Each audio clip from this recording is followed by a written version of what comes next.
Welcome back to Potentially Perfect, home of the world's most scatological gamers. My name's Delapo, and today we are looking at party games. As always, if you enjoy the content, make sure to hit that like button and subscribe. Let us know that you enjoy the content and that you want to see more of it. So without any further ado, let's get down to Potentially Perfect's top 5 party game franchises. Yeah!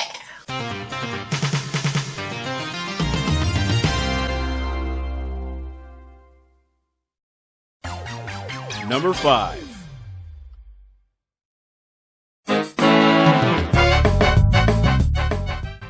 It's been said that there are much better kart racing games out there, and that may be true. However, there aren't with as recognizable a cast of characters, save for maybe Garfield Kart. I think what I like most about Mario Kart is its accessibility. When teaching new players, all you really need to teach them is how to accelerate and to throw items. The rest comes pretty easily. This franchise goes way back with me. My first game was Mario Kart Double Dash. Then I picked up Mario Kart Advance, Mario Kart DS, Mario Kart Wii, and then both Mario Kart 8s. I think I might like Mario Kart. It's a game that offers a decent skill ceiling and offers low barriers to entry, which makes it a perfect game for any shindig. Number 4.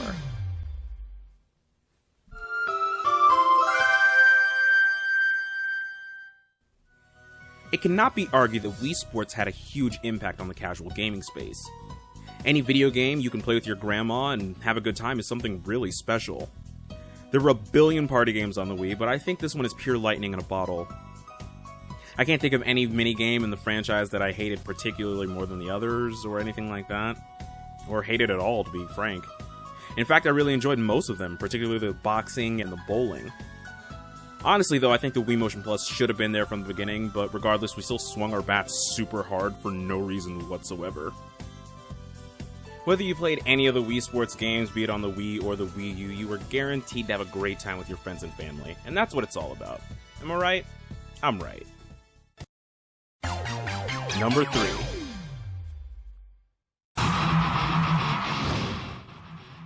I know this one's kind of cheating, but hear me out. I often felt like both were really incomplete franchises. It always seemed like Rock Band had a better mechanical setup with the drums, lead vocals, and dual guitars, while Guitar Hero seemed to have a better musical presence overall. I know that Guitar Hero eventually picked up the multi-instrument setup, but by then it was too little too late.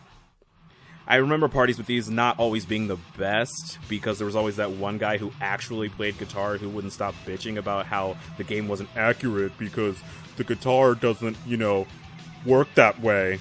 I hate that guy. I hate him so much. Number 2. Dance, Dance Revolution! Aw, yeah. You ready to dance in a square without the need for country music? DDR was a huge franchise at its prime. If it played music, it had DDR. I'm pretty sure that everyone on Earth has a pair of DDR mats in their closet somewhere. And I mean, there were a ton of these games released on home consoles. I was never really good at them, though, but, I mean, that was probably because no one on Earth dances like that. These were awesome games for crowds, and they often filled the room with music no one on this hemisphere had ever heard. But I mean, what a workout! These games are what really made other rhythm-based dancing games possible, and that's awesome because my Just Dance obsession knows no bounds.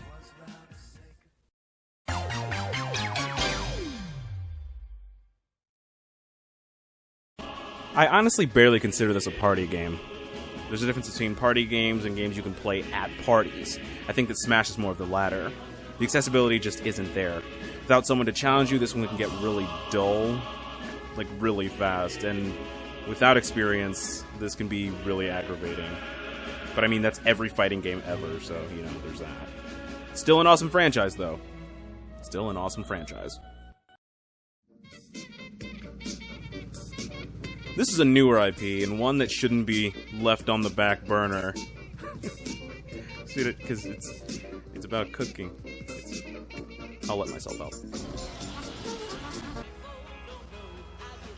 Yeah, I buy them every year. Honestly, I'd like to be able to blame my wife for this one, but, no, it's an addiction. And it is mine. It is my addiction. Here it is, Potentially Perfect's #1 party game franchise.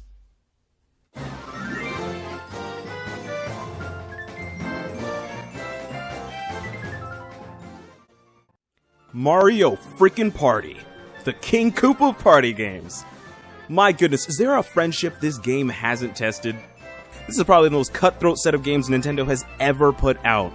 Each round ranges from pleasant and cordial to, oh my gosh, Sydney, if you take my freaking star one more time, I will sell your firstborn son on the black market!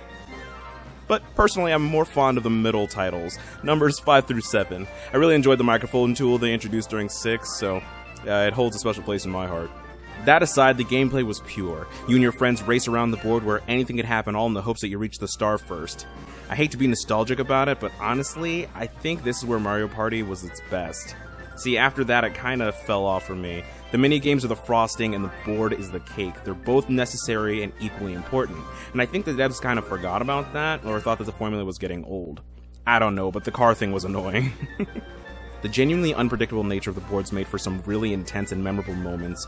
Moments that create years-long vows of silence against tools named Trevor. Good or bad, this is why we play party games. This is why we play video games in general. For those stories, for those moments. Well, at least that's why I do. Party on, and stay perfect.